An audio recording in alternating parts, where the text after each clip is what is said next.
Buenas tardes, bienvenidas y bienvenidos a este cuarto día de jornadas de charlas, conferencias, recitales poéticos. Les agradecemos mucho su presencia, a los que nos han acompañado a lo largo de estos 4 días y a los que se incorporan el día de hoy. Estamos en presencia del doctor Alfonso Mauricio Sales, secretario de la Unidad, y de un hombre que pensaríamos que no necesita presentación, y vista la afluencia del día de hoy, creo que realmente no la necesita. Más allá de leer sus grados y la cantidad de obras en literatura y en historia que tiene Paco Ignacio Taibo II, quisiera referir 2 hechos de nuestra cultura audiovisual reciente. Si uno busca Paco Ignacio Taibo, aparecerán el evento en donde clausuraron una feria de libro y él aparece regalando un libro a un policía que posteriormente le pide que se lo autografíe.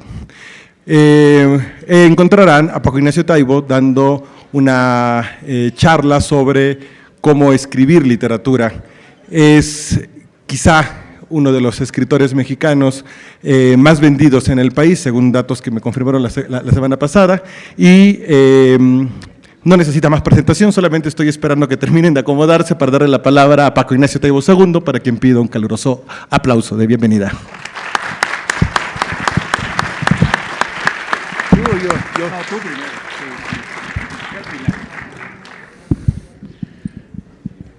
Esta va a ser la prometida conferencia, todo lo que quiere usted saber sobre el sexo y nunca se ha atrevido a preguntarlo. Porque en el camino a Coajimalpa, después de salir de Santa Fe, que provoca mis más profundos y viscerales odios apaches clasistas, venía diciendo, ¿cómo le hago para cambiar el título de la conferencia y despejar esta roña que me invade? Hay lugares acá adelante y no les voy a preguntar nada a los que se sienten adelante, jóvenes. El origen de Que sean fuego las estrellas, el libro que presento hoy y que es lo más reciente que ha salido publicado en México y que afortunadamente, después de un bloqueo que luego les contaré por razones económicas, ya vuelve a estar en circulación, es un origen extraño. Por un lado, hace 1 año y medio, cosa por el estilo, 2 años quizá, cayó en mis manos una novela del novelista español Andreu Martín, que contaba la misma época, 1917-23, en Barcelona, la época del pistolerismo, como se ha dado en llamar. Y después de leerla me gustó mucho, pero me supo poco, ¿no? Y me dije, oye, tú tienes una investigación buenísima que hiciste hace 30 años, ¿no valdrá la pena rescatarla? Era medio absurdo, ¿qué haces con una investigación 30 años? Por razones extrañas, se había quedado en el closet, literalmente en el garage de mi casa, unas 4 cajas de documentos, archivos, cuadernos de notas, y tenía una parte entera de mi biblioteca referida a libros de la época. No me suele suceder, yo no soy un enterrador de historias, las dejo en el closet y luego las llamo y las convoco en el más puro estilo freudiano para que regresen a trabajar con nosotros. No. Pero, ¿qué me había pasado? ¿Por qué había escondido esta historia 30 años? 30 años. En eso andaba, cuando en una de las muchas manifestaciones a las que asisto, porque el gobierno de este país es una mierda y hay que estarlo diciendo en la calle frecuentemente, me encuentro un cuate subiéndose a un semáforo con un pinche martillo para partirle la madre al semáforo. Y le digo, camarada, bájese de ahí. No, es que es el sistema, dice desde arriba de la trepada. Yo, no mames, el sistema, ¿quieres romper semáforos? Vete enfrente de los pinos, güey. No, es que yo soy anarquista y es la expresión del sistema.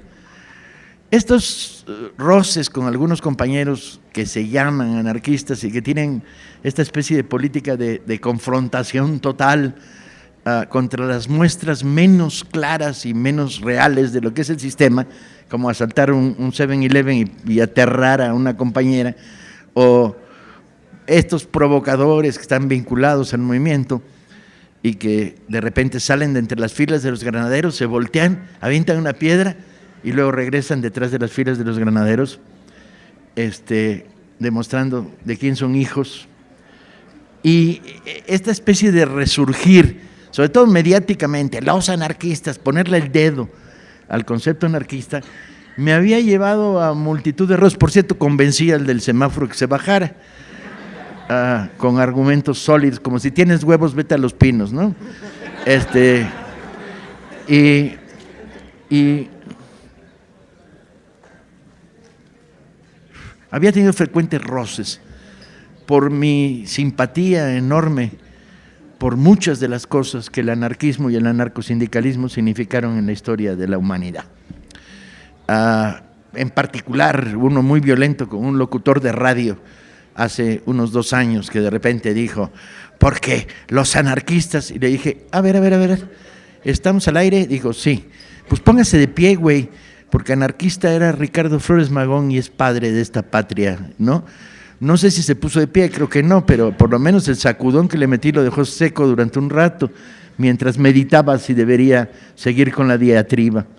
He escrito sobre Librado Rivera, otra de las grandes figuras del anarquismo mexicano, admirable. He escrito sobre los orígenes, el grupo de Chalco.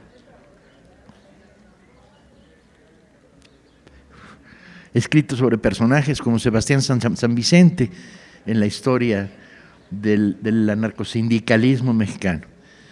Y entonces tenía como la sensación de, a ver, pongamos información en la mesa para que pasemos de una izquierda primitiva y con rasgos neandertales, aunque sería exagerar, porque los neandertales están todos en Los Pinos, como usted sabe, a una izquierda ilustrada, que es una de las pretensiones. Necesitamos una izquierda culta, chinga, que lo mismo sabe interpretar de manera progresista las canciones de José Alfredo Jiménez, como si a fin de cuentas venimos de la nada a la nada, por Dios que volveremos, chinga, es Hegel puro pasado por Marx. De eso a escuchar con placer un cuarteto de Debussy. Una izquierda culta que lee un chingo y que vea cine y que vaya al teatro. La cultura es como la gran columna vertebral. Miguel Bonazo lo dijo alguna vez. Cuando nos torturaban, los primeros que se quebraban eran los que no habían leído Los Tres Mosqueteros. La frase es muy cabrona y me puso a temblar, porque estaba hablando en serio, estaba hablando de compañeros sometidos a torturas, 40 días destruidos físicamente, ¿no? Y compañeras. Y esta idea de qué te agarras del todos para uno, uno para todos, te agarras de tus lecturas juveniles de Robin Hood, robándole a los ricos y no haciéndole al pendejo, sino regalándoselo a los pobres, pues, ¿no? Por cierto, eso ameritó que bautizara yo hace años, y soy el autor de la idea, y nadie me ha dado nunca el crédito, chinga, a Carlos Salinas como Hood Robin, porque era lo contrario, robaba a los pobres para dárselo a los ricos.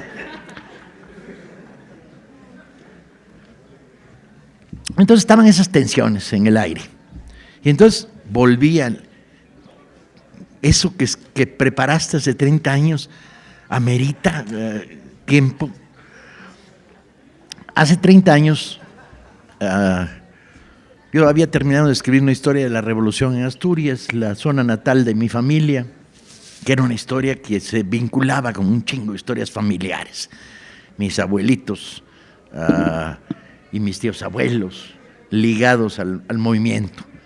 Y al terminar la investigación, gané un chingo de dinero, porque se editó por fascículos en España y vendíamos 20,000 ejemplares a la semana durante 32 semanas.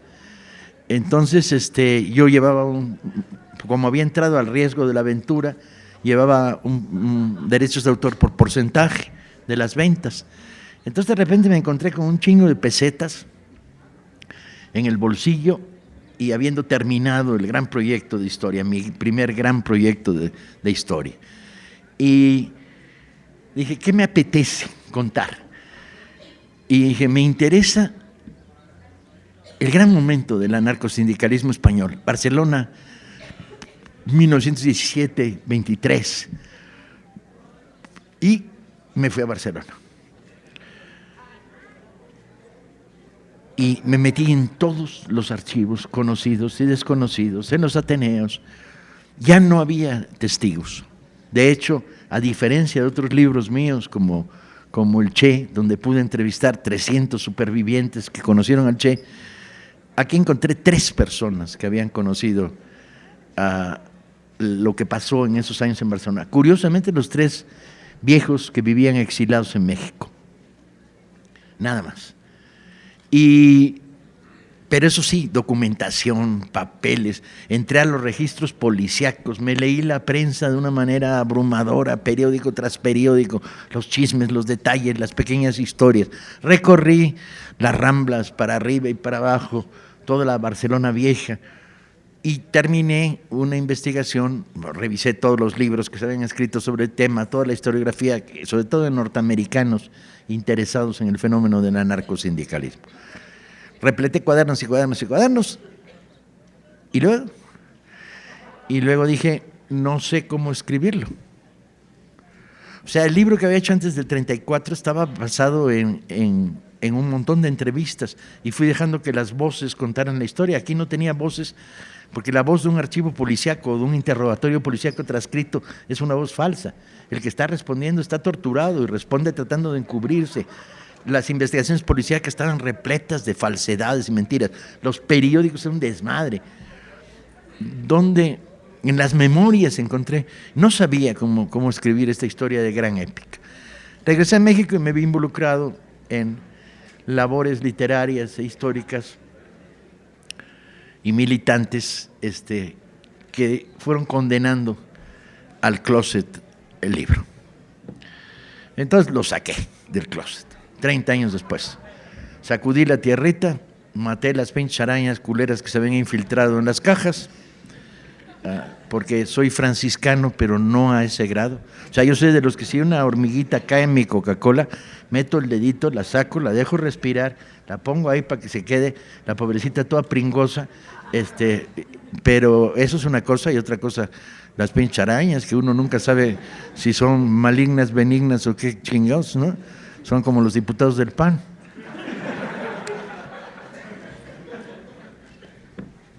Entonces saqué y empecé a extender. Tuve que barrer mi enorme mesa de trabajo, fichas, notas, pedazos de periódico, microfilms leídos a ojo, porque claro, una lectora de microfilm ya no existe, excepto en la UNAM. Y no era cosa de ir a la UNAM para leer un pinche microfilm, sino usé la ampliadora fotográfica, que tampoco existe, porque ya nadie toma fotos en carrete, en película, y a revisar, y a revisar, y a revisar. Y entonces dije, ¡a su madre! Es buenísima la investigación. No buena, buenísima.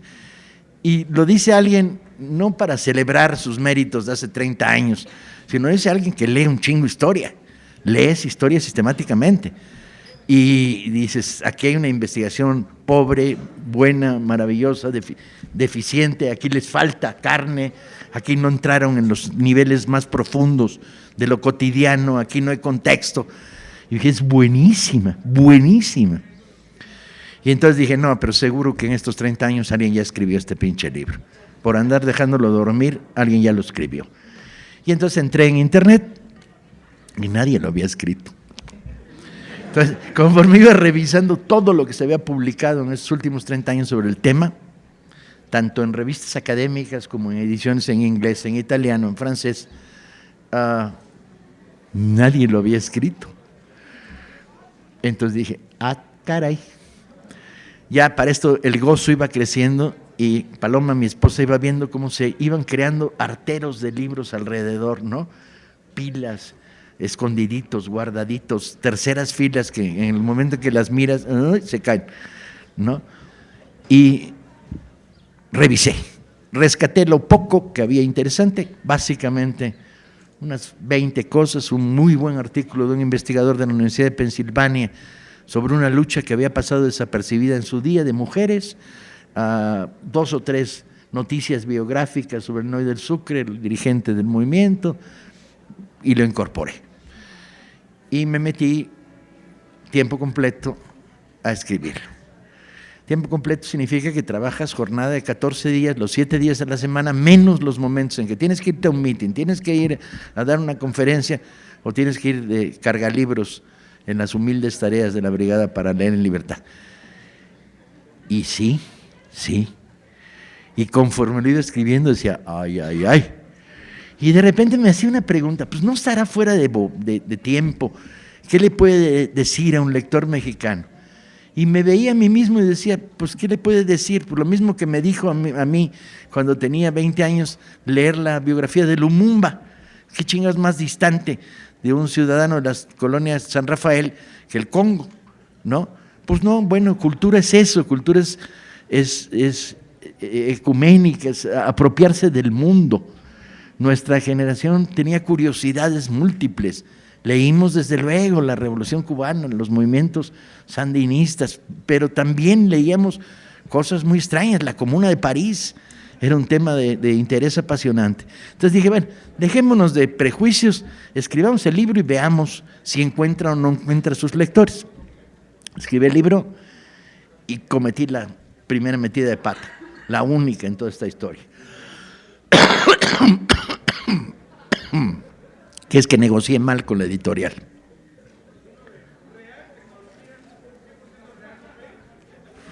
Y cuando me di cuenta, voy a la presentación del libro y descubro que costaba 390 pesos. Para mí eso es una mentada de madre. Y mis lectores son como usted y como yo, o sea, peludos, pequeños, desarrapados y pobres. Sí. Incluso los que ya tienen un poco están arriba del salario mínimo, tampoco pueden gastarse 400 pesos en un libro, lo dudan profundamente, pues, ¿no? Y me molestó muy violentamente. Fui a decir, esta no era la negociación, habíamos quedado en hacer una edición de bolsillo mucho más barata, pero ya era tarde, el libro estaba distribuido. Y entonces me dio mucha pinche rabia. Hacer un libro con precio de minorías para un público que se supone, ¿cómo chingados voy a llegar al compañero anarquista que quería romper la farola a 400 pinches pesos? 400 pinches pesos es lo que juntan reuniendo monedas de 50 centavos en una alcancía durante 6 años, ¿no? Y entonces me enfadó mucho, el libro entró, se distribuyó, hubo lectores de una edición de 5,000, se fueron 3,500, va a lo largo y ancho del país, se publica en España, en Barcelona, por la editorial Crítica, y de repente les digo, ya ven, les dije, no ha llegado al mínimo, cualquier libro que edito se vende por arriba de los 10,000, ¿no? Y está ahí trabado, es culpa de ustedes, pinche precio no tiene que ver, es un error. Y me dijeron, ¿qué hacemos? Dijo la editorial. Le dije, véndanselo a la Brigada para Leer en Libertad a precio de costo y luego dentro de un año sacan una edición en bolsillo. Y se lo vendieron. Se vieron generosos. Total que el libro de repente reapareció distribuido por la Brigada a 130 pesos, cosa decente y maravillosa, cual debe de ser. Y entonces ya sí me puse a presentarlo. Ya 130 pesos me parece un precio, tal como está de asqueroso el mercado del libro y en México, muy decente. Mucho prólogo para mucha historia. ¿Qué cuenta? Cuenta una ciudad, Barcelona. La Barcelona del Mediterráneo, zona intensamente industrial, industria química, industria del vestido, industria del tejido, industria del algodón, industria potente metalúrgica, movimiento portuario muy fuerte, porque es la boca superior superior del norte de España hacia el Mediterráneo, dinero, una oligarquía culera, pero bueno, ¿qué oligarquía no es culera? ¿No? Si la máxima aspiración en sus pinches vidas es salir en las páginas de Lola, no mames. ¿Sí? La narcoburguesía mexicana se parecía a la narcoburguesía catalana, a la oligarquía catalana. tienen además una mentalidad absolutamente de esas que tú dices, son pinches. La ciudad es una ciudad con playas no muy bonitas, una zona portuaria muy bella, y estos cabrones hacen casas en las montañas que miran hacia la montaña, no hacia el mar. Y entonces, bueno, para esconderse del mundo proletario, del mundo del trabajo, para hacerse diferentes. Son los promotores de Gaudí y del modernismo, que a mí no me gusta, pero si digo esto en presencia de José Ramón, que anda por aquí, me va a matar. Son de Palacete, tienen títulos, estamos en una España monárquica, son nobles de España, burgueses nobles de España. Algunos son nacionalistas catalanes por raigambre familiar. Y el dinero. La producción en esa región se dispara por una razón muy obvia. 1914, 1918, Primera Guerra Mundial. ¿Y entonces qué ocurre? España no entra en guerra y comercia con los dos bandos. Comercia con alemanes y comercia con franceses e ingleses. Y entonces abastecer de uniformes, ropa, tejidos, mantas, industria química, balas para cañones, ¿sí? A los dos bandos. La producción textil se multiplica en 2 años por 10. Las fábricas se repletan de segundo y tercer turno, trabajan noche y día.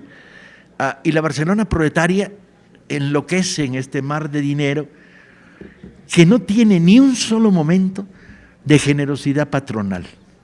O sea, en el tiempo del gran auge y que se amasan fortunas enloquecidas, no hay un solo pinche momento de aumento de salario.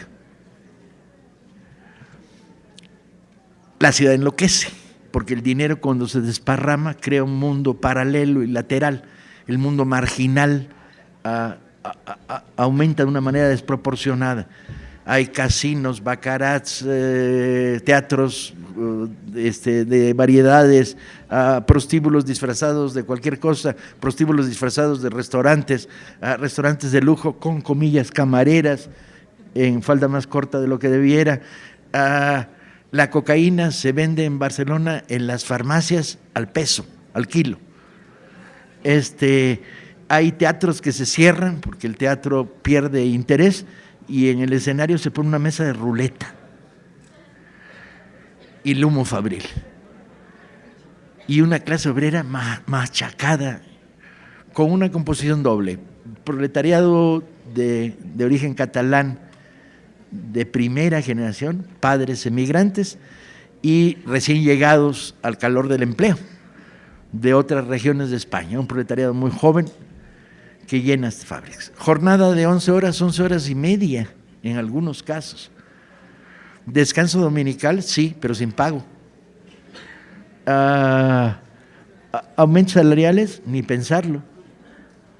Y represión al movimiento sindical que empieza a organizarse en reacción a estos temas. La fuente fundamental de organización del movimiento sindical van a ser los anarquistas, que hasta esos momentos básicamente han estado trabajando en materia de divulgación, revistas, periódicos. La circulación de pequeñas revistas es espectacular. Ateneos, o sea, clubs de discusión, de debate, bibliotecas, folletería, a madres, y ponen sobre la orden del día los debates más interesantes del modelo de la sociedad futura que imaginan. Por ejemplo, el nudismo. Son promotores y partidarios del nudismo. Estos núcleos pequeños. El amor libre, desde luego. La bronca contra el clero, que es una de las instituciones que sostiene el poder patronal y que está íntimamente vinculada, como demostraría muy poco después, con las patronales. Educación racional, escuela laica, y bibliotecas, y folletos, y periódicos. Y entonces todo este fermento va construyendo en esta joven clase obrera una voluntad que afortunadamente se liga no a los principios generales y globales, sino a los principios cotidianos, dadas las condiciones de hiperexplotación, y construye sindicatos, Pero en 1917, el jefe de la policía, Manuel Bravo Portillo, si ven sus fotos es apasionante, bigote encerado con curva hacia adentro, medio calvo, traje de 3 piezas con leontina donde guarda reloj de oro, bla, bla, bla, chulo de putas, traficante de contrabando, una joyita, pues se parece a nuestros, bueno, se parece.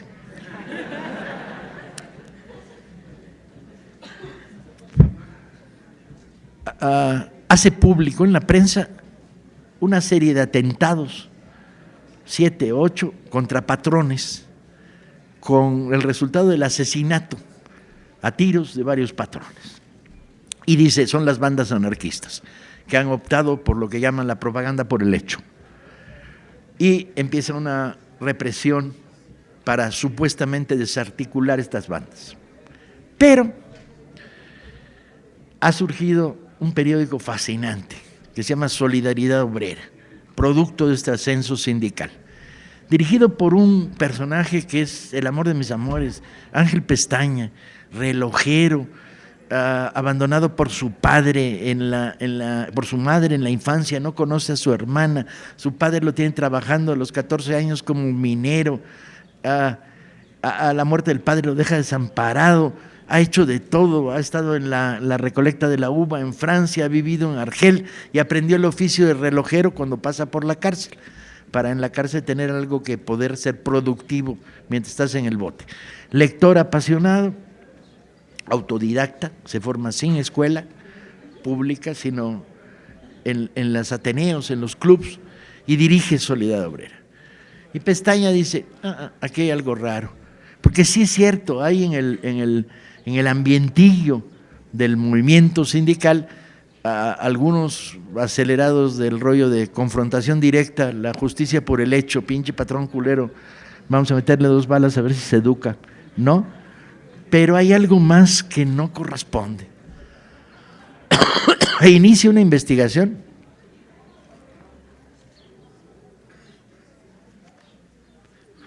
que le permite descubrir que Bravo Portillo trabaja simultáneamente para la policía de Barcelona y para el contraespionaje alemán, y que algunos de los patrones asesinados abastecían de armas a la industria bélica francesa, y que esto es parte de una provocación montada desde la policía, donde Bravo Portillo ha creado una policía paralela, una banda que ha motivado, organizado, participado, y que los presos no son los que participaron en los atentados, y que hay una turbia, y lo publica. Solidaridad Obrera se agota, circula clandestinamente, hay reediciones en la tarde y en la noche, le cierran las imprentas, lo imprimen en otra imprenta, escándalo nacional, Bravo Portillo se ve obligado temporalmente a renunciar. Pero la banda sigue actuando. En este clima muy convulso se produce el Congreso de Sants, que es una pequeña localidad al lado de Barcelona, hoy conurbada. Y el llamado es sindicato único, porque habían estado enfrentando la lucha obrera en sindicatos de gremio con la vieja estructura de la artesanía, caldereros, todos los caldereros tenían el sindicato de caldereros, aunque fueran 5 de una empresa, 8 de otra, vidrieros, ¿no? Sopladores de vidrio, con diferencia además entre cardadores y maestros, o sea, los sindicatos están fragmentados, y la llamada es sindicato único por rama o por sector, con secciones fabriles. Y es tan esplendoroso el auge que a partir del Congreso y en los siguientes meses llegan a afiliar 200, 300 mil trabajadores organizados en una ciudad que no llega al millón, o una región que no debe tener más de 2,5 millones. O sea, estás hablando de un 15% de organizados en sindicatos de combate, y empiezan las guerras. La guerra en la madera es la guerra. Están peleando por jornada de 9 horas, de 8 horas y media, Están peleando porque los instrumentos de trabajo los ponga el patrón a los carpinteros y no ellos tengan que traer sus instrumentos de su casa. Están peleando por pago del domingo. Trabajo 6 días, el séptimo me lo pagas. ¿Sí? Están trabajando por pago de horas extras. Y la guerra. Paro en un pequeño taller de 27 trabajadores. El patrón a punta de pistola empieza a reclutar esquiroles en la calle. Pasan 2 caminando y le pegan un tiro en las patas. El patrón contrata a la banda de Bravo Portillo. Asesinan al dirigente de La Madera. Los compañeros repletan el techo de la fábrica de gasolina y le incendian. En 6 meses hay 50 conflictos en el sector de la madera. Y cuando uno los lee dice, su madre. Y luego ves la realidad, son 600 trabajadores repartidos en talleres, en algunos enconados hasta la madre. En las fábricas de piano, los patrones son tan cerriles que anuncian públicamente que primero mueren que aceptar el sindicato, y casi se las hacen buenas los compañeros, usando además a las bandas patronales de Bravo Portillo. En paralelo, el final de la guerra produce una crisis de carestía, suben los precios. Y por razones nunca claramente establecidas, un grupo de mujeres se reúne con un cartel que dice, abajo la carestía, que bajen los precios. ¿Ves las demandas que tenían? Las demandas eran muy curiosas porque te da idea de cuáles son los elementos de subsistencia de una clase trabajadora de la época. Eran que baje el precio del aceite, que baje el precio del bacalao seco, que es lo más barato que se puede comprar en términos de alimento proteínico, que baje el precio del carbón, porque se cocina con carbón y se calientan las casas en invierno con carbón, ¿sí? Y que baje el precio del pan y la patata, ¿no? Y bueno, son 200 mujeres, caminan por las Ramblas con su cartel, la policía las amenaza, convocan para el día siguiente. Al día siguiente son 400. La policía las amenaza, hay 5 detenidas, hay choques, hay puras mujeres. Al tercer día ya son 1.500 y bajan por las Ramblas. Y van entrando en todos los cafés y los restaurantes, los cafés conciertos, los bares de putas, diciendo, órale, la lucha contra la carestía. Y se les suman. Cierran los cafés conciertos, las mujeres salen a la calle, cierran el restaurante, salen a la calle y avanzan como un río por las Ramblas, choques contra la policía. Al día siguiente, de nuevo, y va creciendo y creciendo. El movimiento tiene un ala derecha republicano moderada dirigiéndola y un ala izquierda anarquista de jóvenes mujeres anarquistas, mucho más militante, y lanzan de la consigna de ya no hacia el sur, hacia el norte, y se van a las fábricas textiles. En las fábricas textiles las mujeres salen del trabajo y paran, los hombres no, porque no hay consigna del sindicato textil de ir a la huelga. El movimiento de mujeres es paralelo al movimiento sindical y espontáneo, pero hay fábricas que se quedan sin el 60% del personal porque las mujeres abandonan la fábrica. Para esto ya son ríos, 8,000, 10,000 mujeres en las manifestaciones, represiones policíacas, golpes, y de nuevo el movimiento lanza la consigna de a que forzar acción directa. Y entonces llegan a una panadería, sacan los productos a la calle y dicen, lo estás vendiendo a 20, el precio es 10. El patrón repela, pero ante la presencia de 80 mujeres enardecidas se culea, venden el pan a 10.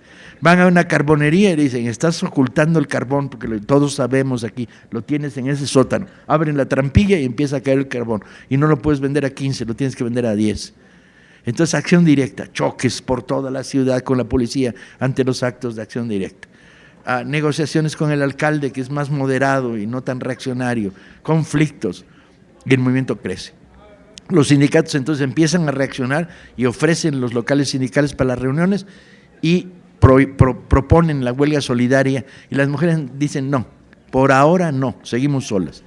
El movimiento dura 2 semanas, quizá 3, y logran el descenso de los precios, que se fijen tarifas para estos productos, aunque políticamente va cayendo en el desgaste, el resultado final es un éxito en las demandas.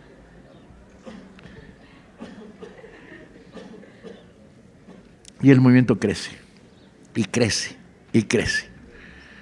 Y Bravo Portillo es despedido de la policía de Barcelona y con los restos de su banda, que son unos 25 pistoleros, aparece una figura extraña, enigmática, llamado el Barón de König, que es un buscavidas alemán que ha estado haciendo fraudes por toda Europa, hasta en Australia estuvo haciendo fraudes, y que coordina una nueva banda patronal y llega con el tesorero de la patronal a ofrecerles sus servicios, que es a tanto la cabeza de un sindicalista. Te cuesta tanto.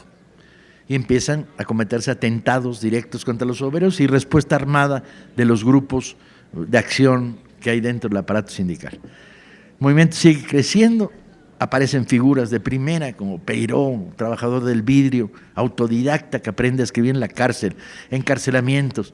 Hay unas memorias maravillosas de García Oliver, que era camarero en aquella época en Barcelona, que dice: yo, lo mío era que me metieran a la cárcel porque podía leer, me daban de comer y podía leer, porque afuera la lucha no me dejaba un minuto libre, y entre el trabajo y la lucha y la organización de nuevos sectores no paraba. Entonces, no, para mí el bote, ¿no? En la Modelo de Barcelona teníamos una biblioteca, rolaban los libros y nos daban de comer y nos dejaban dormir las 8 horas de rigor.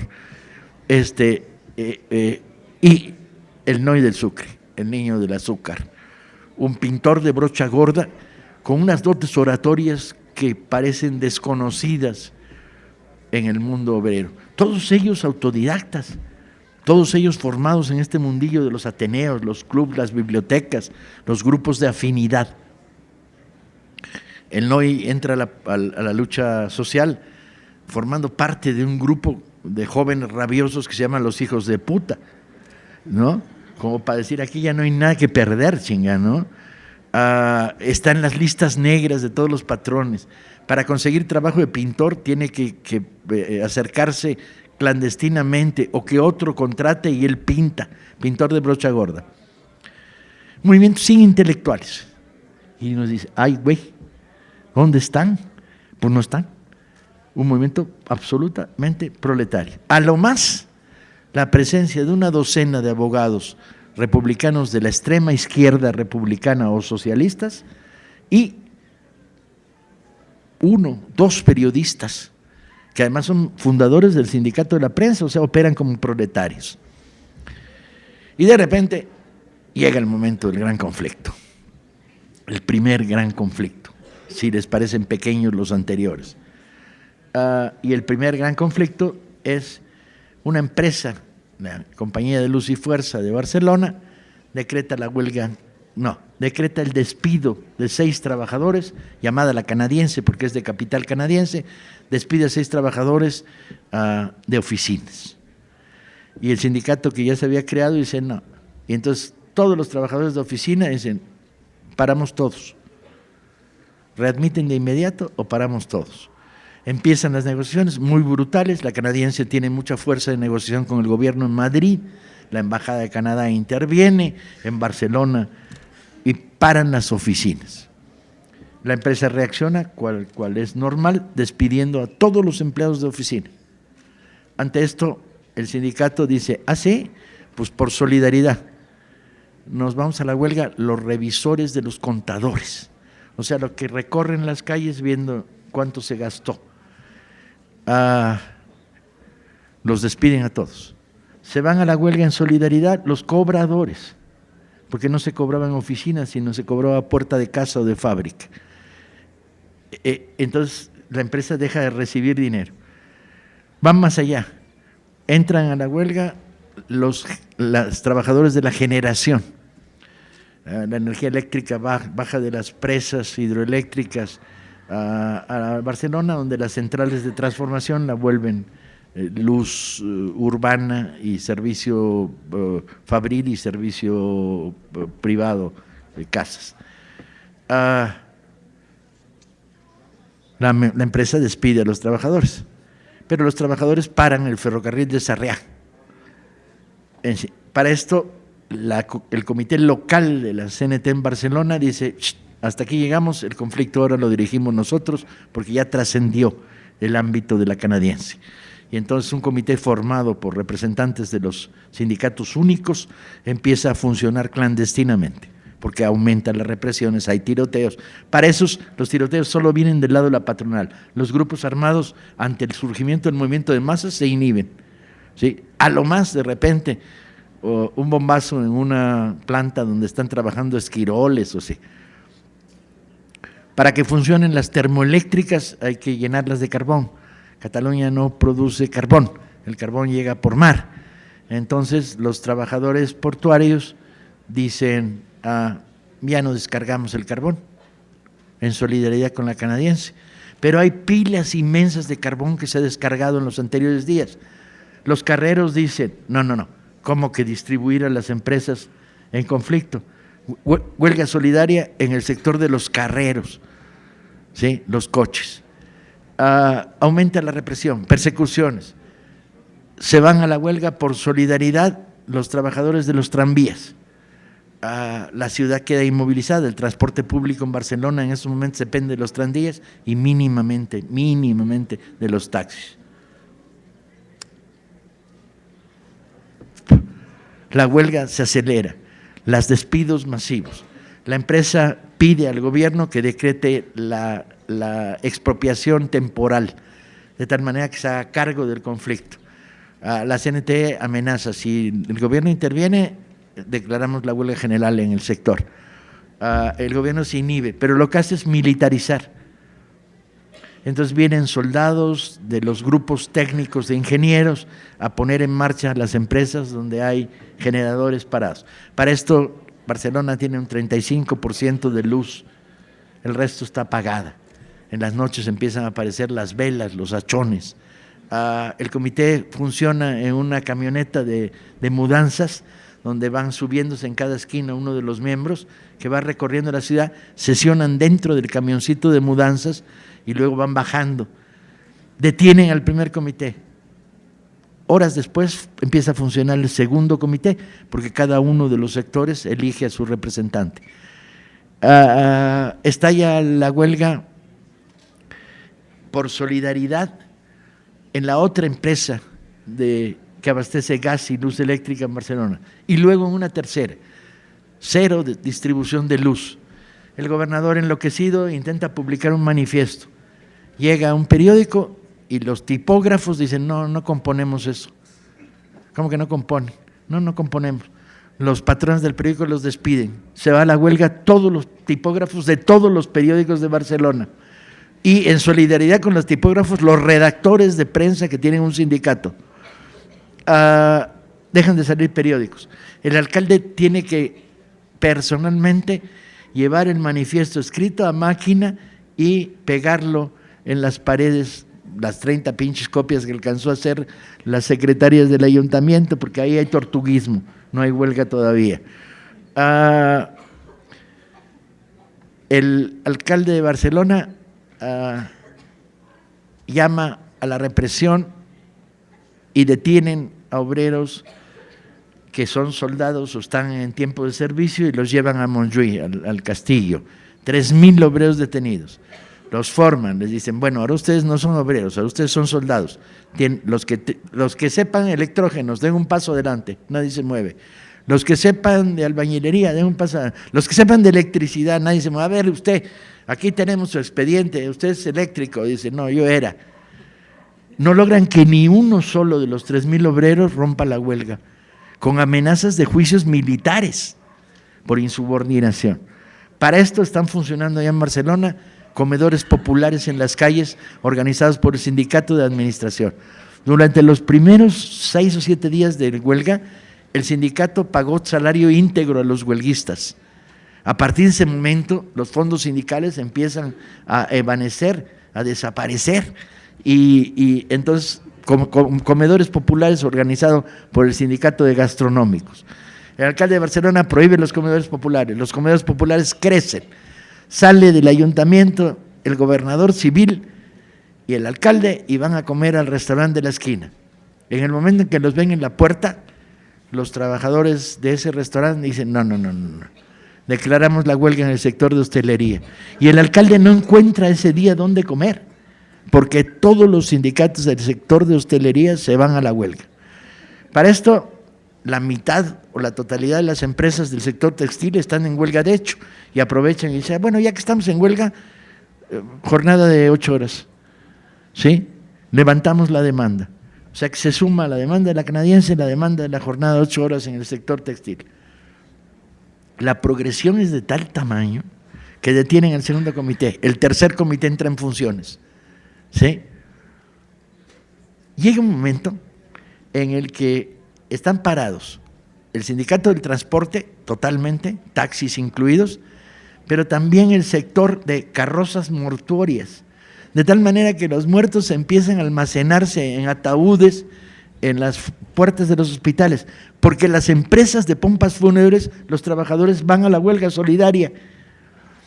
Están en huelga los campaneros de las iglesias de Barcelona, están en huelga los cines.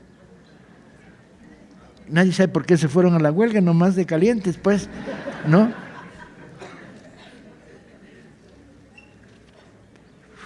La patronal cede, el gobierno media y triunfa la huelga de la canadiense. Es probablemente la huelga más importante que se produce en Europa, con una rotunda victoria proletaria. Los modelos de organización, hay que leer para aprender la manera como se articulan los comités de base, las estructuras, la clandestinidad, el trabajo abierto, la formación ideológica, las bibliotecas, los comités, la manera como se articula y la huelga solidaria. Lamentablemente después de esto, el acelere de los compañeros, salen los presos de las cárceles -4, hay un meeting que todo el mundo dice que es el meeting de la historia de Barcelona, en el que habla Seguí, el Noé del Sucre, y los gritos de los más calientes es, hay que sacar los presos, y Seguí les dice, ¿los quieren sacar? Vamos a Montjuïc, donde está el ejército, y entonces ya se calman los más acelerados, y vamos a darles 24 horas. Y a las 24 horas, en lugar de haber mantenido un repliegue que permitía volver a la vida normal sindical, recaudación de cuotas, etcétera, refortalecer los locales sindicales, golpear a las bandas armadas de la patronal, porque Bravo Portillo ha resurgido con las bandas armadas, decretan la huelga general. La huelga general triunfa en los primeros momentos y fracasa ante el movimiento que está desgastado físicamente. Se sucede una época de gran represión, son deportados la enorme mayoría de los dirigentes sindicales, otros pasan a la clandestinidad, pero el sindicato resiste. Las bandas armadas contraatacan y los grupos de acción llega a su momento. Bravo Portillo cae muerto cuando iba a visitar a la segunda de sus amantes, con un paquete de jamón serrano en la bolsa, le meten 3 tiros en la panza y revive. No se las voy a hacer extremadamente larga, es una historia muy minuciosa, muy documentada, que va contando las contradicciones del propio movimiento y todo este pequeño anecdotario, y sobre todo rescatando toda esta serie de personajes fascinantes que recorren la historia. En 1923, después de un periodo de matanza de sindicalistas, llega un gobernador en Barcelona en 21, que es un criminal, y su jefe de policía, Arlegui, es un torturador y un asesino. Surgen los sindicatos blancos, que son sindicatos de pistoleros, los famosos sindicatos libres, ¿no? Hay un duelo permanente a tiros en las calles, por eso lo llaman la época del pistolerismo. Y en 23, después de haber renacido de sus cenizas, vuelto a triunfar con grandes huelgas en sectores diferentes, triunfos en el transporte, el gobierno del rey Alfonso XIII abre la puerta para un golpe militar y España deja de ser una república constituyente y se convierte en una dictadura encabezada por Primo de Rivera.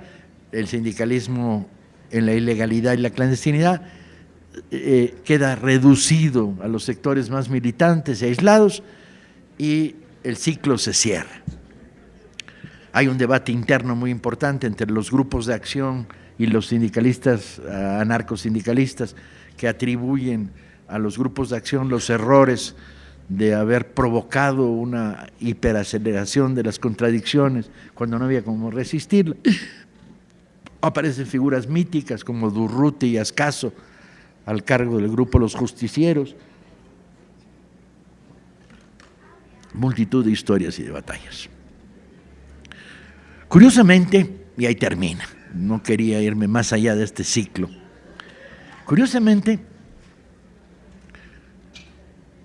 la CNT ha desaparecido. Bueno, ha desaparecido, está en su mínimo espacio social. Bueno, en 31 llega a la República y 5 meses después tiene 1 millón de afiliados. O sea, la historia del ave fénix, ¿no? La experiencia acumulada en una clase social que a la mínima coyuntura revive y reorganiza. Cuando terminé el libro, me sentía como misión cumplida. Y tenía muy clara la idea de que hay historias que hay que contarlas, que si no se cuentan se desvanecen en el tiempo, que ya ninguno de ustedes es nieto de un anarcosindicalista de Barcelona que vino con el exilio del 39 y que le contó a sus hijos, que a su vez se lo contaran a ustedes. Esta memoria se está perdiendo. El libro acaba de salir en Barcelona, donde sí hay una memoria viva, mucho más activa. Pero en México esta memoria de exilios no se reproduce. Pero recitando a quien sea que recita Marx, nada humano me es ajeno. La experiencia de una historia como esta, apasionante, no quería dejarla en el tintero. Muchas gracias.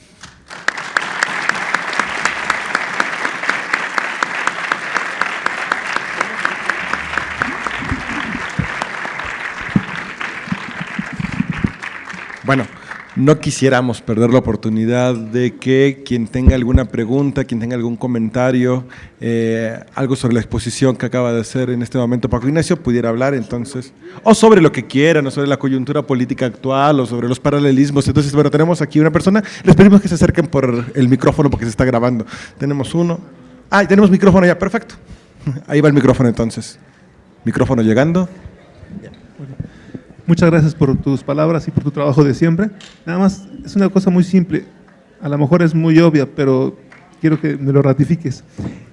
Todo este trabajo que hicieron los sindicatos hizo que pues comenzara toda esa dictadura, o sea, ¿lo propició realmente o solamente fue un elemento más? O sea, fue determinante para ello. Eso es todo, y muchas gracias por todo. Yo creo que la historia en todos los momentos de la humanidad, conforme la coyuntura revolucionaria crece, la coyuntura contrarrevolucionaria también crece.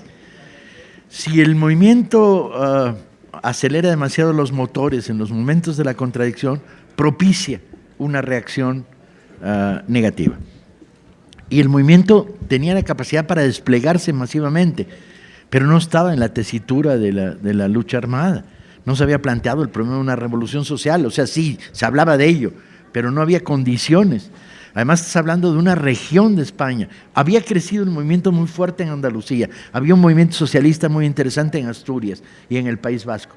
Pero esta coyuntura, pues a la hora del debate, Pestaña dirá en el 23 a los compañeros de los grupos de acción, calentaron demasiado el aire, ¿sí? Y esto significa que exacerbaron las contradicciones sin que tuviéramos capacidad para responderlas. Yo creo que esa es la lectura de Pestaña. Seguí había sido asesinado meses antes y no tenía opinión al respecto. Pestaña y Peiró, sobre todo, estaban en esta reflexión.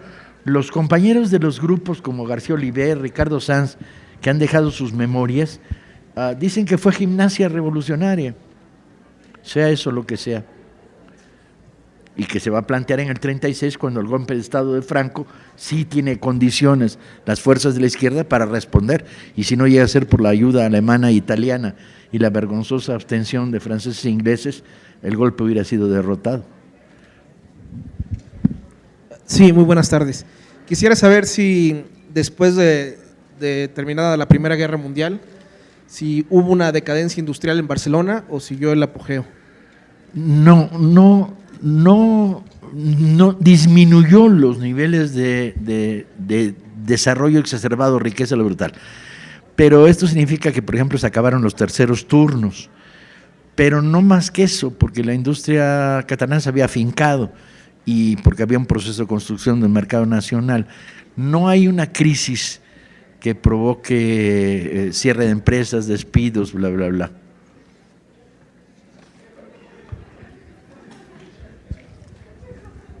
Sí, Paco, muchas gracias por tu investigación, por compartirla. Yo tengo una pregunta, sobre todo me llamó mucho la atención lo que compartiste al principio sobre tu compañero que le quería dar en la madre al semáforo, ¿no? Me llama mucho la atención porque, sobre todo por la coyuntura actual, ¿no? O sea, quisieras que nos compartieras cómo debemos empezar a repensar el socialismo en México, sobre todo teniendo en cuenta a estas personas que creen que ir y darle en la madre a un Coppel es darle en la madre al sistema.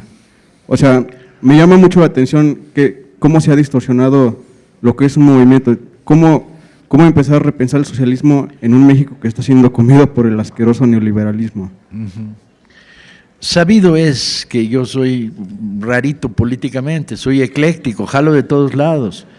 Tengo extraordinarias afinidades con los luchadores comunistas, aunque no me guste Stalin. Discuto afable y amablemente con los compañeros trotskistas. Tengo una vertiente libertaria en la que me interesa mucho el pensamiento y la aportación del pensamiento libertario, tanto en la historia de México como en la historia de la transformación social.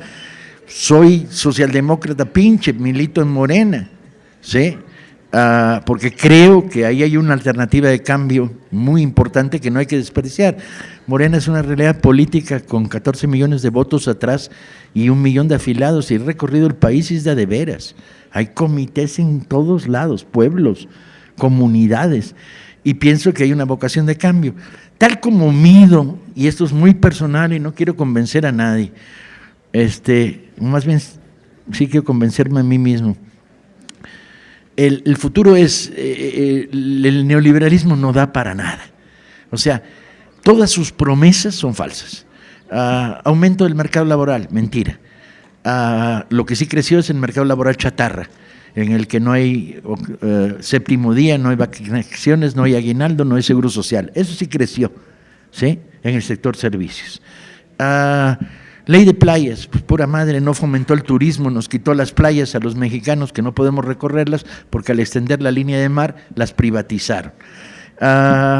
Reforma administrativa hacendaria, pues a los ricos no los castigó una pura chingada, nos castigó a todos, y el día en que empiecen a aplicar 17% de IVA en los mercados, al comercio informal, va a ser una crisis de a de veras, porque el 17% es el margen de ganancia del pequeño comercio, y además lo obtienen con el salario no pagado. O sea, para poder sostener ese margen de ganancia, pues están las 4 horas que tú le das a tu tío echándole una mano en el tianguis, las 6 horas que tú le das a tu papá yendo a comprar, ¿no? Las 12 horas que tienen a la semana la prima pendeja ahí que no le pagan salario. Pues todos los mexicanos tenemos una prima pendeja, ¿verdad? Levanten la mano los que no tienen ni un primo ni una prima pendeja. Levanten la mano los que sí tienen algún primo o alguna prima pendeja. Eso se llama estadística, que es ciencia, compañeros. Díganles a sus profesores de estadística que la estadística se inicia con el cuestionamiento de la realidad, no con los números del pinche Peña Nieto, que no cuadran por ningún lado. Entonces, el neoliberalismo, donde quieras, las leyes energéticas son una mentada de madre. O sea, ¿para qué regalas empresas rentables? ¿Para qué permites refinerías gringas que están refinando y llevándose la parte de León? Y entonces tenemos el gasolinazo. Desde hace años, cualquier banco del mundo le hubiera prestado al Pemex para construir una refinería, si es el negocio más rentable del mundo. Y al refinar el petróleo mexicano, que hay suficiente para abastecer a la población, no había tenido que comprar. Iba hacia el mercado interno. Por todos lados, el pinche neoliberalismo es veneno puro. No ha ofrecido nada, no ha dado nada de todo lo que ha prometido. Entonces, el gran problema, primero, es de sacarlos de la jugada, trastocar, echar para atrás las leyes. La ley de educación es una broma, compañeros. Si hay aquí algún maestro de primaria, puede decirlo a ciencia cierta. Es una ley articuladora de controles y represiones. Les vale madres la calidad de la educación. Siguen surgiendo escuelas concentradas. Y uno dice, ¿y eso qué es? Pues en una zona donde hay 6 escuelas, vamos a hacer una sola, concentrada. Y las otras 5 las desaparecemos. ¿Saben lo que costó construir esas 5 escuelas? Que están en comunidades campesinas, claro. ¿Y qué significa una escuela concentrada? Que el chavito que vive aquí, para ir a la escuela concentrada, tiene que meterle 2 horas más de ida y 2 horas más de vuelta. ¿De qué estás hablando? ¿Qué atentado amoral contra la ciudadanía y la población es este? Y ahí va el baboso del secretario de Educación proclamando las virtudes de las escuelas concentradas. Hay agresiones sistemáticas contra las normales, porque odian la educación campesina y las normales rurales, que es uno de los logros más importantes del cardenismo. El ciclo comunidad campesina que manda al chavo listo a la normal rural, que regresará a ser maestro de escuela en su comunidad. Ese ciclo, que es un ciclo fundamental, que construye sociedad y armonía, ¿sí?, lo rompen a la agresión, les quitan presupuesto, no hay agua caliente en los baños en las normales rurales. Hijos de su chingada madre, no se vale. La amoralidad del proyecto neoliberal, dictado por cuates que viajan en camionetas con vidrios tintados, ¿sí?, no para que no nos veamos, para que no nos vean al resto de los mexicanos, es verdaderamente una mentada de madre. Ya no solo por razones económicas, políticas y sociales, por razones morales hay que tumbar al neoliberalismo. Segundo problema, hay que parar la guerra contra el narco, que será hecho el pendejo de Trump. Es una guerra de los gringos, no es nuestra, órale, ahí la tienes de regreso, ¿sí? Hay que crear una propuesta seria para detener los mecanismos de la carestía, volcándose al mercado interno la producción que se va hacia el exterior. Y no está tan difícil, porque un presidente con pantalones, si se revisa el Tratado de Libre Comercio y te dicen, ya no te compramos azúcar, México, pues tú ves la balanza comercial, dices, tanto vendemos de azúcar, tanto compramos de fructuosa, que es el azúcar de baja calidad, hecha de maíz por las grandes productoras norteamericanas del noroeste, subsidiada además por los gringos. Pues órale, métanse la fructosa en el culo, nosotros reciclamos el azúcar mexicano hacia el mercado interno y quitamos los anuncios de eso, niñas obeso, chinga tu madre, soy gordo porque me da la gana, güey. Como dijo mi general Emiliano Zapata, la panza es del que se la trabaja. Y hay que comer dulces de amaranto, pues, comamos dulces. Y hay que proteger a los pinches delfines, no, lo que hay que proteger es los maestros de escuela, los delfines se protegen solos, chinga, ¿no? Y entonces, sobre la base de lo que nos une, que es parar la guerra del narco, detener el proyecto neoliberal, esa es la prioridad, yo siento.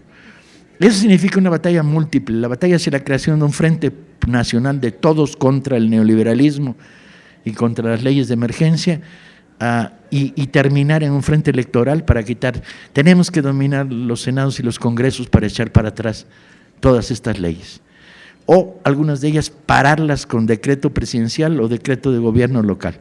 O sea, para los que habitamos la Ciudad de México, necesitamos que la gobierne alguien que el tercer día de gobierno diga, ching su madre la ley de tráfico, vuelven la vuelta a la izquierda, a la derecha, etcétera, ¿no? Las pinches fotomultas, que es el negocio más grande del mundo. ¿Cuál es la lógica de la empresa? Pues si le das a una empresa privada, una compañía de fotomultas, su intención no es disminuir las multas, sino aumentarlas para ganar dinero a la goma. Fuera las banquetas que inventó Mancera, fuera los pinches pivotes que han sido la ganancia de quién sabe quién, mayor fluidez de tráfico, estacionamientos gigantes en la entrada de la Ciudad de México, gratuitos. El precio del boleto del metro, por lo menos sostenerlo, ¿no? Que está difícil bajarlo, pero por lo menos sostenerlo. Combatir el desmadre de los precios del Estado de México en el transporte, son una mentada de madre. Entonces, ¿qué puedes hacer para, o les ganas en el Estado de México y creas pues, los estacionamientos, ¿Quién chingados fija los precios de los estacionamientos? Agarras un changarro de este tamaño, estacionamiento, 24 pesos la hora. No mames. ¿Qué valor agregado tiene? Ni como capitalistas, chinga, esto no es capitalismo, es pinche barbarie chafa. ¿Sí? ¿Qué valor agregado tiene un estacionamiento? El huevón que se está rascando los trompeates en la entrada y que cobra, que en general suele ser un huevón, no sé si es una característica particular del oficio o está asociada a...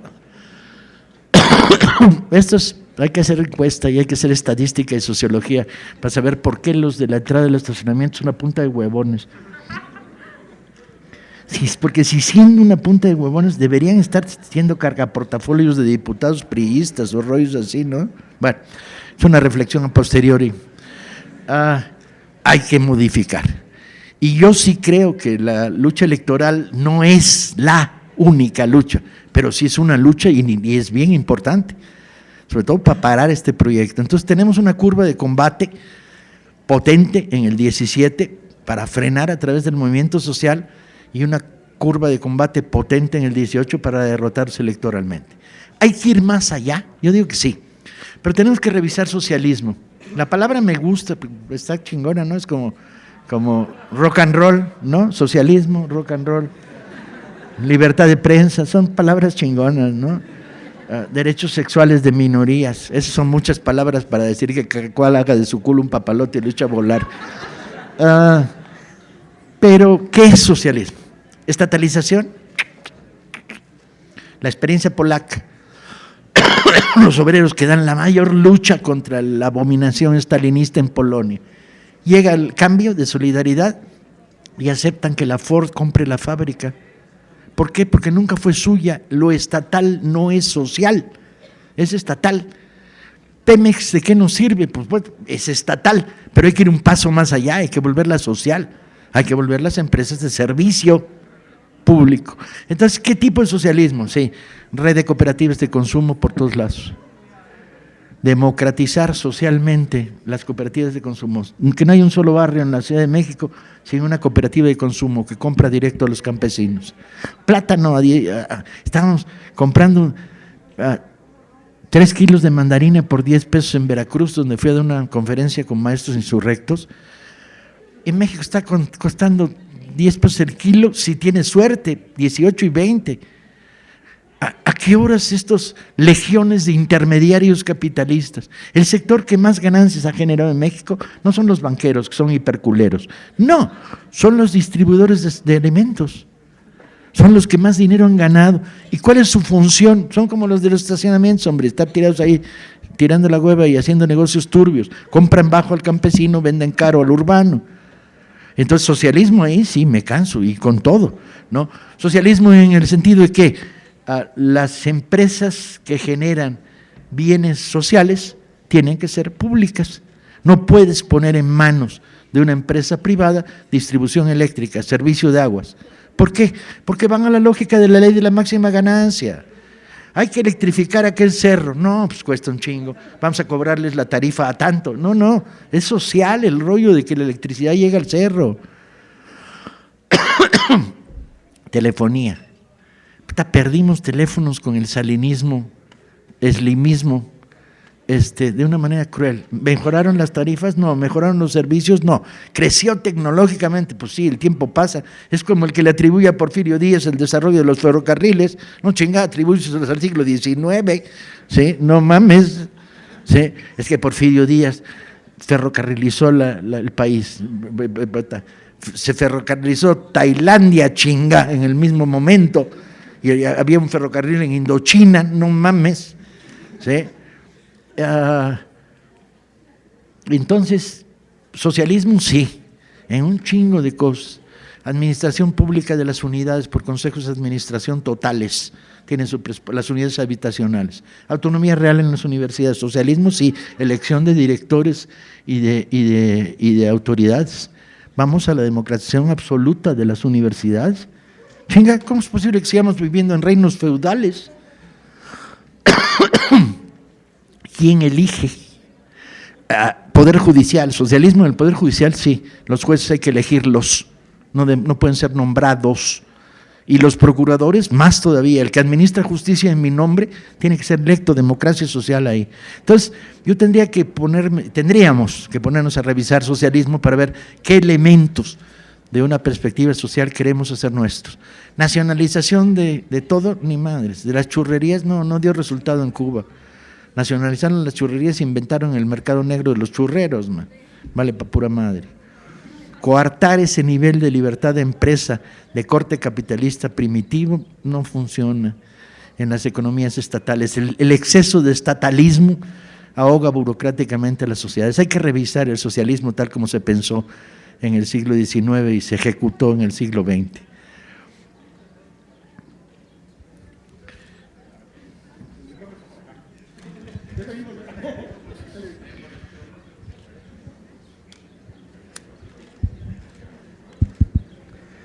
Buenos días, señor Taibo.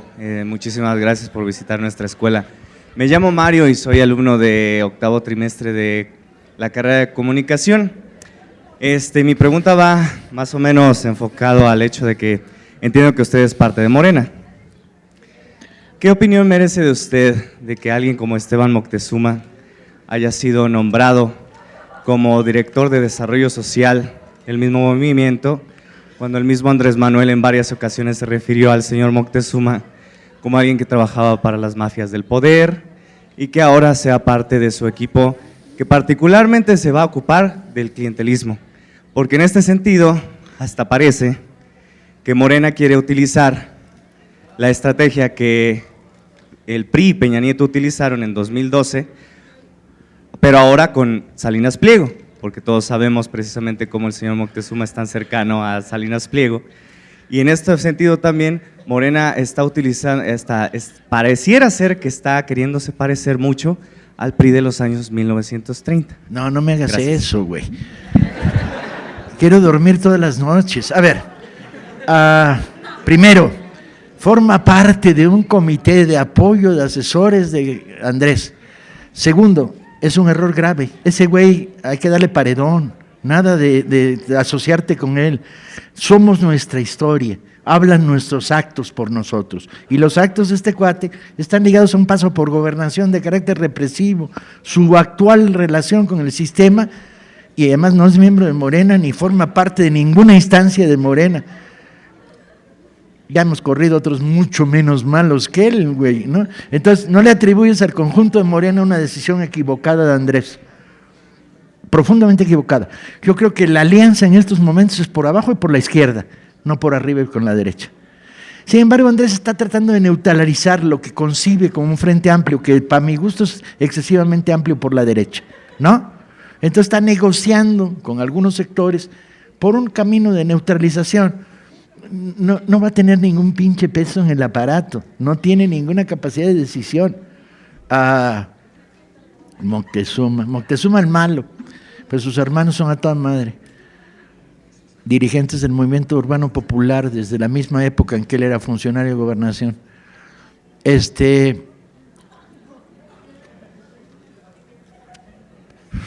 En resumen, creo que es un error de Andrés haber señalado esta ampliación de lo que sería el comité de campaña, que movió piezas muy a la derecha para tranquilizar ánimos, y los ánimos no se tranquilizan. La oligarquía es la oligarquía, chinga.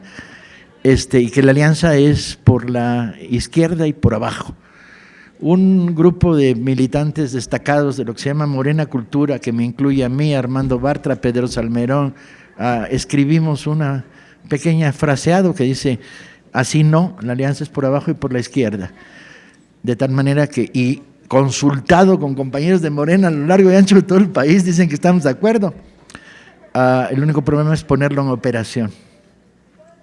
Entonces no me hagas dormir con compañeros de cama a los que no les tengo ni cariño ni respeto.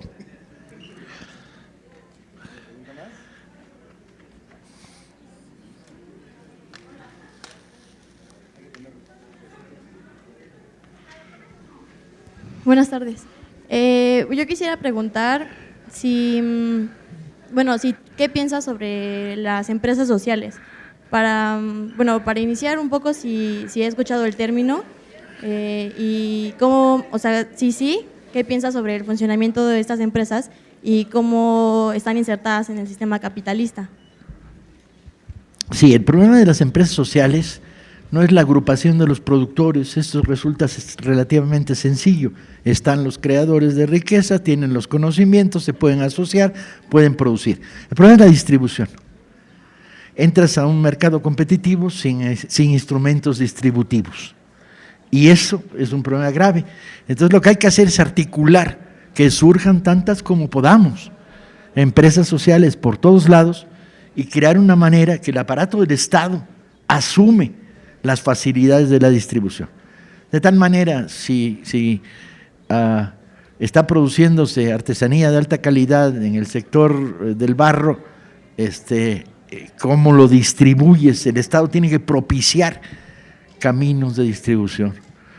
Tenemos que ir hacia una gran red de tiendas populares, porque la experiencia de comercio justo es muy chiquita.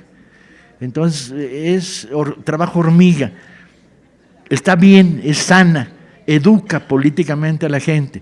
Y el que tiene acceso a comercio justo, pues tiene acceso a bienes de mejor calidad, etcétera, ¿no? Yo no soy muy partidario de los ultras en materia del orgánico, ¿no? Los que dicen, las carnitas tienen grasas sobresaturadas. Y mi respuesta es, ya lo sé, güey, por eso me gustan. No me vengas con mamadas. Ahora todo el mundo se ha vuelto dietólogo o médico experto en cómo cuidar mi panza. Yo no tengo problemas de estómago y como barbacoa en los lugares más pinches roñosos del planeta. Además hablo con los barbacoeros y tengo una relación política estable. Son de izquierda los barbacoeros. Pero sin este purismo, ¿no?, exagerado.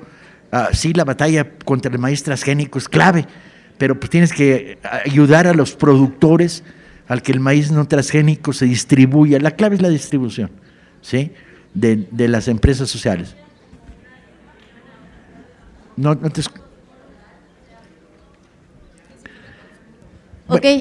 El consumo local está toda madre, pero no permite el crecimiento, tiene límites. Sí, eso todo el mundo sabemos que tiene un límite, pero desde su visión, ¿cuál sería la opción para que el consumo empezara a ser local? Porque desde lo que yo veo, y es algo un poco que, bueno, no vemos, pero es la cultura. Sí.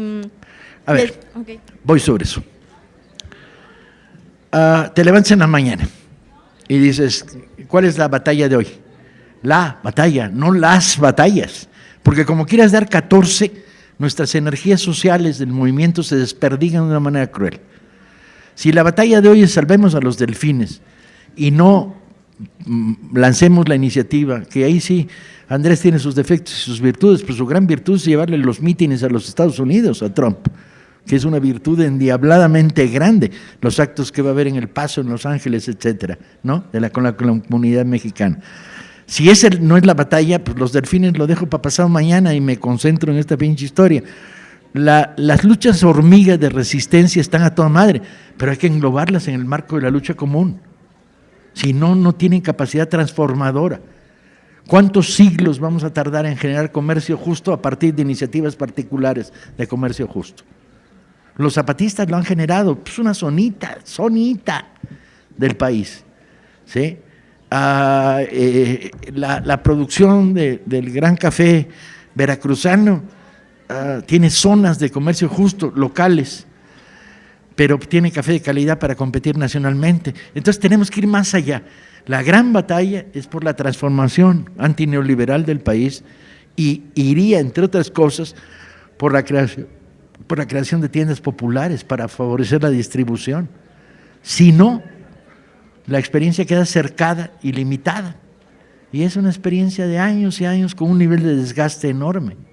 Conozco compañeros que han estado trabajando en España en las redes de comercio justo, han pasado 15 años desde que empezaron y siguen teniendo un changarrito en una ciudad donde siguen vendiendo cosas muy chingonas, pero no han transformado las estructuras de consumo de la sociedad. Siguen dominando los Walmart, los Sears, las grandes aparatos comercializadores, que entre otras cosas no tienen nada, tienen la pura estructura de distribución. ¿Dónde está el valor agregado del Walmart? Compra, distribuye, compra, distribuye. ¿Qué agrega? el poner en cercanía el producto con unos márgenes de ganancia increíbles. Tiendas populares, así como banca popular, necesitamos una banca popular. No es posible que cuando un mexicano llega a un banco, en el mostrador, tú dices buenos días y escuches una voz cavernosa que dice no. Dices, no, qué pedo, güey, todavía no dije que vine. ¿Sí? Los servicios están cobrándose cada vez más caros. Tienen tu dinero, no, banca popular como la hindú, como las casas, como las bancas de la red en su día súper exitosa española de las cajas de ahorros.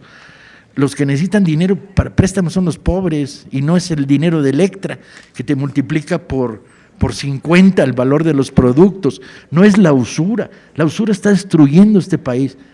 No sé si tienen idea de cuántas estructuras de prestamismo informal existen. En el 857, los liberales pusieron a discusión el tema de la usura y no lo remataron en una ley que dijera cobrar más del 6% anual es delito. Hoy están cobrando el 6% mensual, ¿sí? Y el 80% anual y el 120% anual. La gente está endeudada pagando los intereses sin lograr desaparecer la deuda. Los prestamistas a nivel de pequeñas ciudades tienen los papeles de propiedad de casas y terrenos. Tienen a la gente estrangulada.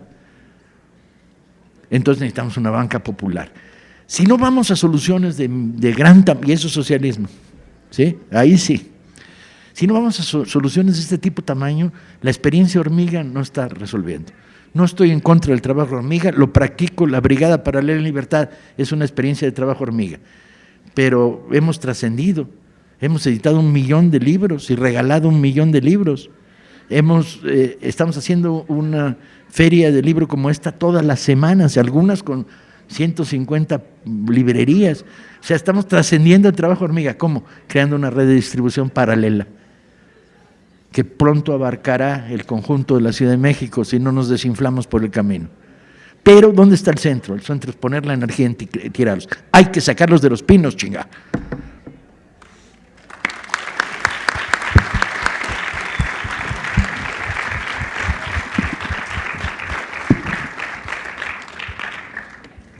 Paco, te agradecemos muchísimo tus palabras, tu presencia en esta sede de la UAM, la unidad de Coajimalpa. Muy brevemente yo quisiera contar una anécdota de una de mis múltiples visitas cibernéticas por el YouTube. Encontré una anécdota de Paco en donde él estaba hablando de un guardia de una biblioteca. Creo que no le permitía revisar algún material. Entonces Paco le dice muy amablemente al compañero policía, tu trabajo es estar en la puerta y evitar que la gente salga con las computadoras de acá, no impedir que la gente consulte los archivos. Quiso ser un poco la experiencia de ese trabajo colaborativo de la Brigada Paralela en Libertad.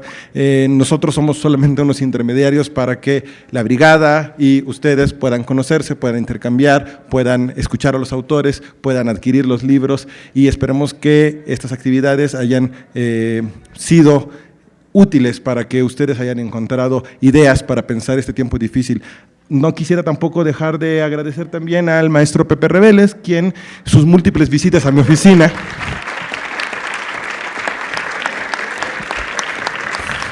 fueron las que ayudaron a hacer los contactos para poder concretar esta experiencia, y le doy la palabra al doctor Mauricio Sales Cruz para dar unas palabras. Muchas gracias.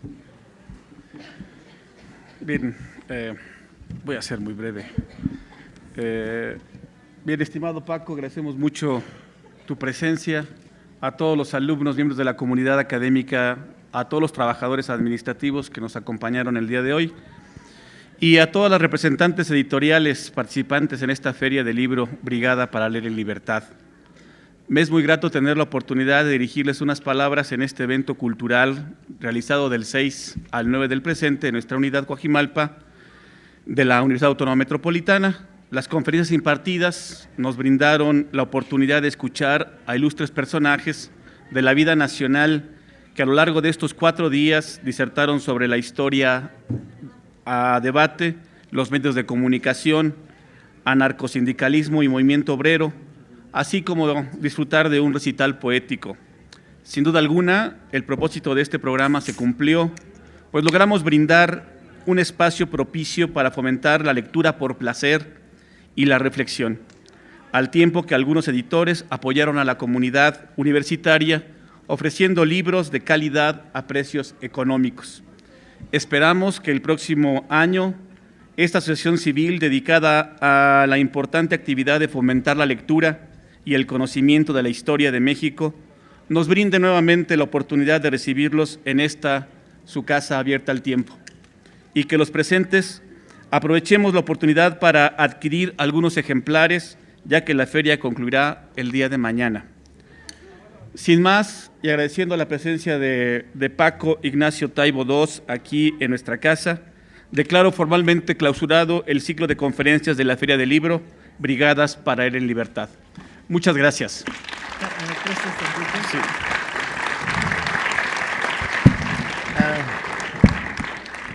Vamos a regresar, ya es un compromiso. El año que viene volvemos. Pero vamos a vernos muchas veces más. Vamos a vernos en la calle. Vamos a vernos en la gran batalla que espera. Vamos a vernos en el proceso electoral. Vamos a vernos defendiendo contra el fraude lo que vaya a pasar.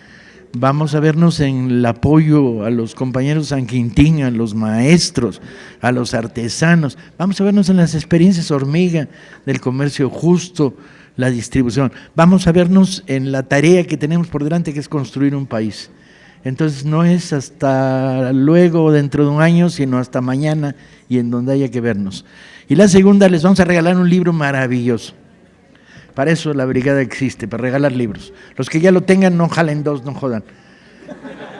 Los que se los hayan regalado en la lectura de Óscar de Pablo, un libro de poesía de Roque Dalto. Y segundo, voy a firmar libros aquí, y los libros los van a vender allá. Y por cierto, Betty, ¿a cómo? ¿A 130? Vale, pero hay más. Pero voy a firmar aquí que es la sección de fumadores, si ustedes no tienen inconveniente. Muchas gracias, ha sido un placer estar con ustedes. Algo más, perdón.